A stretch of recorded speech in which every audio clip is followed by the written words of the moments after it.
अब अगला और वेरी इंपॉर्टेंट सवाल है, ये थोड़ा देख ले।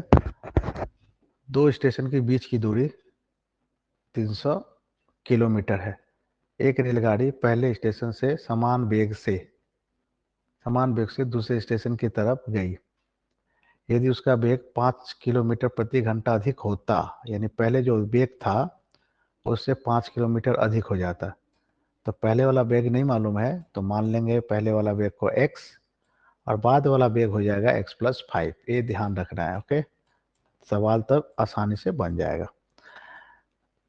यदि उसका वेग 5 किलोमीटर प्रति घंटा हो तो उसे दूसरे स्टेशन पर पहुंचने में 2 घंटा समय कम लगता। दूसरे से पहुंचना मतलब ये 300 किलोमीटर, ठीक है, पहुंचने में 2 घंटा कम लगता। यानी एक बार का जाना, दूसरे बार का जाना, ठीक है, 2 बार के जाने के बीच का अंतर कितना है? 2 घंटे का है। यानी ये समीकरण बनाएंगे, ये समीकरण बना के घटा देंगे, प्रश्नानुसार 2 कर देंगे, हो जाएगा। ये 2 घंटा का अंतर है। ऐसा सवाल हम लोग पहले भी बनाए हैं, ठीक है। तो चाय वाला जो सवाल है उस टाइप से बनेगा ये भी। तो इसको 2 तरीका से बना जा सकते, एक और ढंग है वो हम लोग सवाल के दरमियान देख लेंगे। चलो, अब पहला वाला वेग तो मालूम नहीं है, इस कारण से हम पहले मान लेंगे x। पहले मान लिए x, ठीक है, x किलोमीटर पहले वेग मान लेते हैं इसका। लेकिन ये सवाल हमको अंतर दिखाना है घंटा में ना, तो इसमें से किलो को पहले रखेंगे और घंटा को पीछे रखेंगे और किलो को पहले रखेंगे, क्योंकि घंटा निकालना है। तो यहाँ घंटा बाद में ही है, कोई बात नहीं है, और किलो पहले है, इसलिए सजा हुआ है, कोई प्रॉब्लम नहीं है। इसलिए हम लोग लिखेंगे x किलोमीटर जाने में 1 घंटा लगा। तो एक का निकालेंगे, एक एक नियम में हमको एक का निकालना पड़ेगा। तो एक का निकालेंगे तो भाग हो जाएगा, एक का निकाले जैसे ही वैसे देखो ये डिवाइड हो गया ना। लेकिन जाना कितना है? 300 किलोमीटर। तो यहाँ 300 किलोमीटर से गुना कर देंगे। 300 किलोमीटर की प्रति घंटा से 1/x गुणे 300। इसको अगर गुना कर देते हैं तो आएगा, इससे से गुना कर दिए तो 300, ये 300, और नीचे में जो है x है, x है। एक समीकरण बन गया, ठीक है। अब दूसरा समीकरण यहीं से बन जाएगा। 300 किलोमीटर ही तो जा रहा है ना फिर, तो 300 किलोमीटर जाने में वेग अब उसका बढ़ गया, यानी पहले 300 था, पहले 300/x था, अब वेग यहाँ पर बढ़ के हो जाएगा 5। तो ये समीकरण नंबर 1 हो गया और ये समीकरण हो गया 2। बस यहीं ये दोनों का अंतर, मतलब इसका अंतर कितने का है? 2 घंटा का हो गया। ऐसे करने से ही हो गया। लेकिन इसको थोड़ा सा ढंग से लिख भी सकते हैं, नहीं भी लिख सकते हैं, डायरेक्ट कर भी सकते हैं। तो चलो, ढंग से लिखने का मतलब क्या है कि अब जो वेग है 5 किलोमीटर बढ़ गया, यानी x+5 किलोमीटर प्रति घंटा वेग हो गया। ठीक उसी तरह ऊपर वाला जो प्रोसेस है उसी तरह इसको भी हम लोग निकालेंगे, यानी घंटा को पीछे रखेंगे और किलो को पहले रखेंगे। तो यहाँ किलो कौन है? किलो यहाँ पर है ये वाला, और घंटा मतलब 1। इसी को दिमाग में रखते हुए हम लोग आगे बढ़ते हैं। तो कैसे करेंगे? x+5 किलोमीटर जाने में 1 घंटा लगता है, तो ऐसे 300 किलोमीटर जाने में क्या होगा? 300 से गुना हो जाएगा। तो डायरेक्ट कर दिए, 300/x+5 डायरेक्ट कर दिया। अब चयन करना है कि ये बड़ी राशि है ना, राशि ये वाली बड़ी है, क्योंकि बड़े से छोटे को घटाएंगे और बराबर 2 लिखेंगे, ठीक है। तो बड़ा कौन है? ये कि ये इससे पहले भी हम लोग तर्क दे चुके थे कि नीचे में जितना ज़्यादा होगा, मतलब जितना प्लस होगा वो छोटा होगा, ठीक है, वो क्या होगा? छोटा होगा, और नीचे जितना कम रहेगा वो बड़ा होगा। तो इसमें जो बड़ी राशि है वो ये वाली बड़ी राशि है और ये छोटी राशि है। तो घटाते समय इसको पहले लिखेंगे और इसको बाद में लिखेंगे। ये घटा के अंतर कर देंगे 2 का, और कैलकुलेशन करने से आंसर आ जाएगा। तो चलो हम लोग वैसे ही करते हैं जैसा निर्देश दिया गया। ये दोनों का अंतर है 2। अब यहाँ पर लघुत्तम निकालते हैं हम लोग, तो x और x+5 का लघुत्तम उतना ही आएगा, x+5, जिसमें से x कट गया तो यहाँ x+5 से 300 का गुना हो गया यहाँ पर, और यहाँ x+5 कट गया तो x के साथ 300 का गुना हो जाएगा, तो 300x हो गया, ठीक है। अब हम ब्रैकेट तोड़ देते हैं। ब्रैकेट तोड़ेंगे तो क्या होगा? नीचे वाला भी गुना होगा x² और +5x, और ऊपर में गुना होगा 300x और 5 या 15, और आगे बढ़ेगा इस तरह से। तो हम लोग गुना कर दिए 300x, और यहाँ 5 से 5 या 15, और यहाँ -300, और नीचे अगर गुना करते हैं तो x² आ जाएगा और +5x आ जाएगा। तो x² और +5x आएगा। लेकिन यहाँ पर ऐसा क्यों दिया गया? यहाँ पर डायरेक्ट कर दिया। देखो, एक गुना करने से कितना आएगा? एक गुना करने से x² आएगा, तो 2 के साथ तो फिर गुना होगा, इसलिए 2x² हो गया। और x के साथ 5 का गुना होगा, ये x के साथ 5 का गुना होगा तो कितना होगा 5x होगा। अब 5x को 2 से गुना कर दिया गया है 10x हो गया, ठीक है।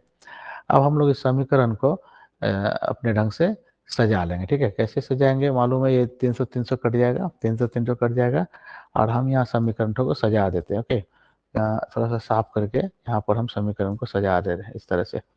ये 300 300 तो स्ट्राइक आउट हो गया, कट गया। अब ये जो है ये पूरा का पूरा इधर लेके चल आते हैं, क्योंकि स्क्वायर पहले रहना चाहिए द्विघात समीकरण में। तो ये पूरा को हम इस तरफ लेफ्ट साइड में लेके चल आते हैं। थोड़ा इसमें लिखावट से कॉम्प्रोमाइज़ करना है, कारण इससे लिखा ठीक नहीं जाता है। तो 2x² और प्लस 10x को हम इधर लेके चलाए, चूँकि हम सभी राशि को लेके चलाए हैं इसलिए कोई साइन चेंज नहीं होगा, ठीक है। क्योंकि अगला हम क्या करने वाले हैं, इस राशि को भी 400 नहीं, ये x है, ये x है।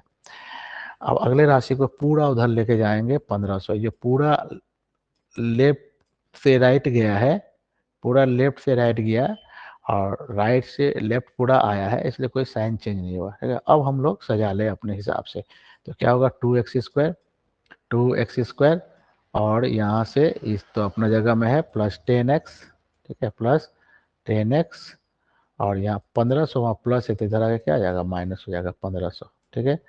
और वहाँ जीरो रह गया, और कुछ नहीं तो क्या है अंत में जीरो रह गया, ठीक है, जीरो हो गया। अब ये कॉमन भी लिया जा सकता है, यहाँ 2 है, यहाँ 10 है, यहाँ 1500 है, तो कॉमन ले लेंगे 2। 2 से 2 कॉमन लेने क्या हो जाएगा x² हो जाएगा x² और प्लस 2 से 10 को काटेंगे तो आ जाएगा 5x, ठीक है, 5x और प्लस 2 से 1500 को डिवाइड करेंगे तो 750 आएगा, मैंने 1500 का आधा आ जाएगा 750। 2 से डिवाइड हो रहा है बराबर जीरो, बराबर वहाँ पर जीरो, ठीक है। अब ये जीरो रह गया। अब ये 2 यहाँ आकर के जीरो से भाग होगा तो जीरो हो जाएगा, तो समीकरण ये वाला बनेगा, ठीक है। नीचे हम करके रखे हैं, वैसे थोड़ा सा इससे समझ लो, क्योंकि नीचे थोड़ा सा कैलकुलेशन देख ले एक बार, ठीक है। चलो यहाँ पर आगे इस तरह से ये यहाँ पर हुआ जो बता रहे थे, ठीक है। ये 2 यहाँ के डिवाइड हो गया तो खत्म हो गया, जीरो हो गया। तो x² प्लस 5x माइनस 70 और 750 बराबर जीरो, ये हो गया एक नया समीकरण, द्विघात समीकरण। इस सवाल को हम ऐसे ही बना सकते हैं, जहाँ ट्रेन का वेग, दूरी ये सब दिया रहे ना, तो एक फार्मूला है उसका, इतना बड़ा ना बना के एक फार्मूला है उसका, हम ऐसे भी बना सकते हैं। फार्मूला है इस तरह से, ये फार्मूला ये वाली, t बराबर d/s। t का मतलब होता है टाइम और d माने होता है दूरी, डिस्टेंस, और s माने होता है स्पीड, माने वेग। इससे भी बना सकते हैं, तो चलो इससे भी एक बार बना लेते हैं, जो आप आसान लगे आप लोगों को उससे आप कर लीजिए। ओके, तो हम दोनों स्थिति में, मैंने पहला स्थिति या दूसरी स्थिति में यहाँ मान को पुट करके दो समीकरण बना लेंगे और फिर दोनों के बीच का -2 कर लेंगे, ठीक है। तो यहाँ टाइम, पहला वाला में टाइम क्या दिया दिया गया है, टाइम हम दोनों ही स्थिति में निकालेंगे, क्योंकि यहाँ टाइम दिया है ना, तो टाइम निकालना पड़ेगा। तो टाइम निकालेंगे तो हमको डी और एस पता होना चाहिए। तो डी माने डिस्टेंस, दूरी, तो दूरी कितना है 300, दूरी यहाँ कितना है 300, तो यहाँ 300 बैठा देंगे। और स्पीड कितना है, पहले वाला स्पीड मालूम नहीं है तो हम लोग मान लेंगे x, तो यहाँ बैठा देंगे x, ठीक है। तो हम इसको अगर ऐसे करें, थोड़ा सा पतला कर दे, हाँ, t का मान निकालना चाहे तो t यहाँ रह जाएगा, ठीक है, t यहाँ रह जाएगा, d का 300, 300, डी माने डिस्टेंस, दूरी, और बटा में s माने स्पीड, x। एक और समीकरण बन गया, एक तो समीकरण बन गया, ये वाले, ये देखो ये वाला समीकरण बन गया, बन गया, या ये वाला बोलिए, ठीक है। और दूसरा भी उसी तरह हो जाएगा, t बराबर, दूसरा समीकरण t बराबर डिस्टेंस उतना ही है 300, डिस्टेंस पहले जितना था उतना ही है, लेकिन स्पीड अब थोड़ा सा 5 किलोमीटर बढ़ गया, देखो 5 किलोमीटर बढ़ गया है, अर्थात ये होगा x+5, ये दूसरा समीकरण बन गया, है ना, ये नंबर 2 समीकरण बन गया। देखो यहाँ पर दूसरा समीकरण भी ऐसा ही था कि नहीं। अब ये दो समीकरण का अंतर है कितने का, 2 का, तो बाकी यहाँ से आप आगे देख सकते हैं, यहाँ से जो कैलकुलेशन किया हुआ है, हो गया। तो इस फार्मूला से भी हम लोग इस सवाल को बना सकते हैं, ठीक है। अब अगला सवाल देखते हैं।